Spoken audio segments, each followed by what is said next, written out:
Since ancient times, persons interested in deeper self-knowledge, in a deeper understanding, deeper experience of the world, have confronted what at first may seem like a insurmountable problem. And that is the apparent divide between matter, the material world that we see and experience quite naturally without any particular effort all around us, and of which we apparently are part as material beings, and this thing called spirit or consciousness, the ghost in the machine, as it were. So the problem they discovered with the world is it's way too much fun, even when it's, I use the fun in a kind of blanket term here, meaning not always enjoyable, but always engaging, whether we're involved in pleasure or in painful experiences. Our senses eat up those experiences, as it were, like ravenous beasts who are hounds, always seeking some new experience, some new titillation. So if we take spirit as somehow opposed to all that, as something the opposite of matter, as spiritual people have been doing for a very long time, even in the East,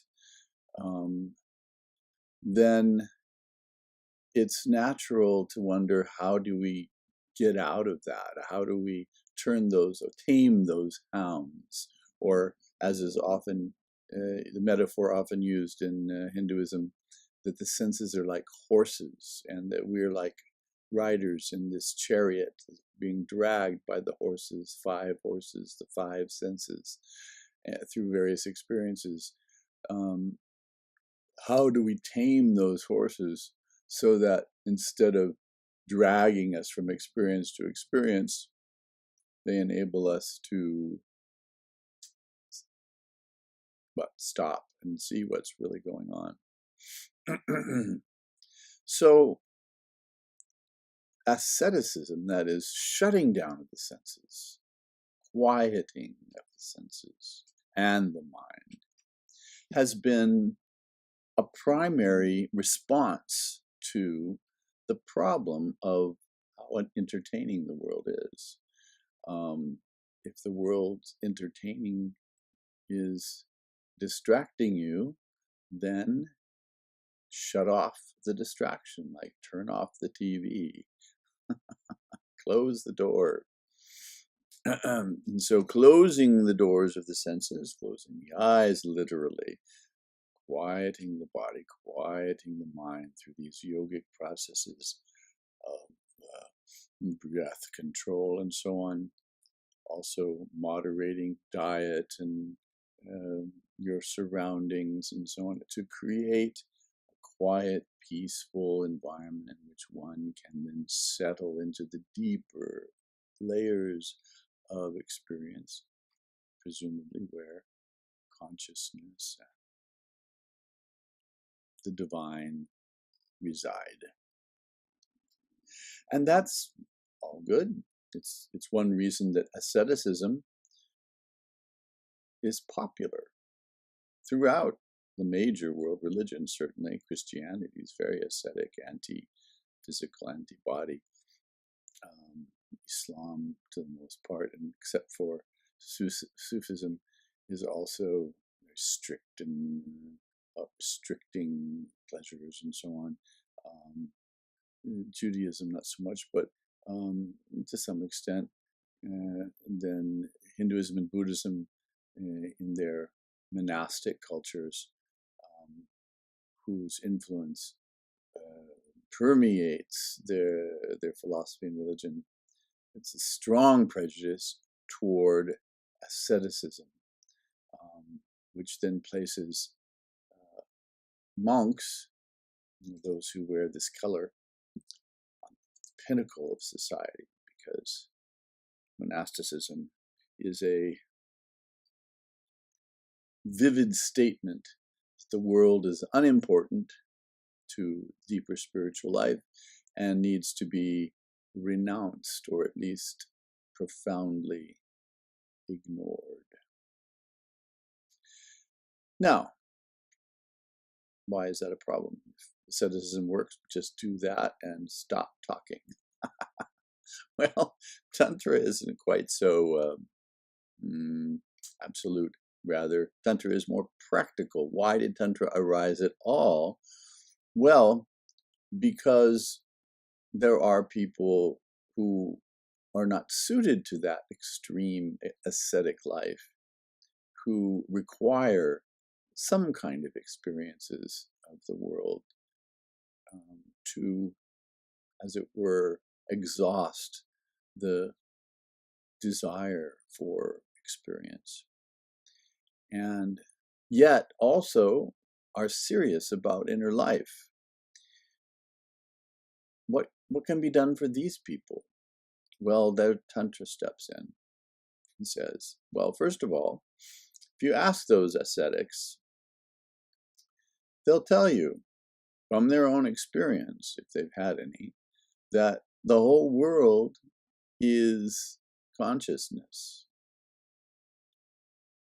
In other words, there's nothing to renounce, nothing to give up. Sort of. And I say sort of because if you haven't had that experience, the world is not consciousness to you. The world is matter. It's made up of things and people and animals and buildings and mountains and rivers and all that stuff. And none of it seems to be of one substance at all. It's many substances and all the material elements that we learn, blah, blah, blah, blah. Okay, so what do you mean the world is consciousness, in other words? And so Tantra comes along and say, okay, no, we agree. The world is consciousness. There is one existence, one being, which we call Chit, consciousness. And it has two aspects. One is a quiescent watching aspect, which is sometimes characterized as Shiva. And it has another aspect that is manifesting, which is it's called Shakti. So if you think of a dream, for instance, okay, there is what's going on in the dream. And then there's somebody watching it as if a movie. So in that scenario, what's going on in the dream can be thought of as Shakti, and the one who's watching it is sort of Shiva.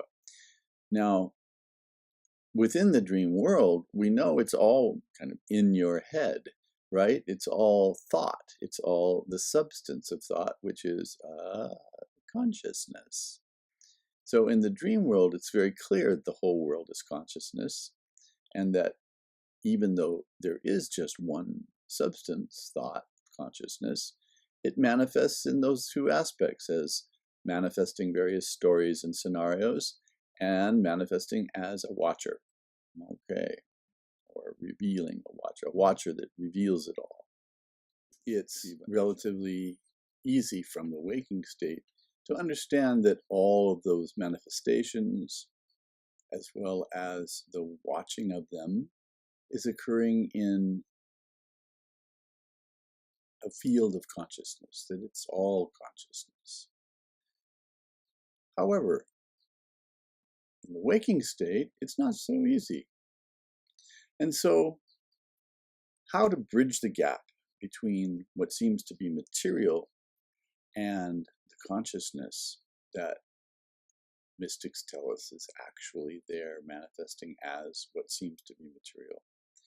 And that is the subject of, that is the genius of Tantra, that takes the senses and what we experience through the senses, and through detailed and rigorous ritual processes helps us bridge the gap to experience the link, the point at which consciousness and the so-called material meet, and to see how the so-called material arises from a background of awareness, creating this pleasure show that we call the world, this wonder that we call the world.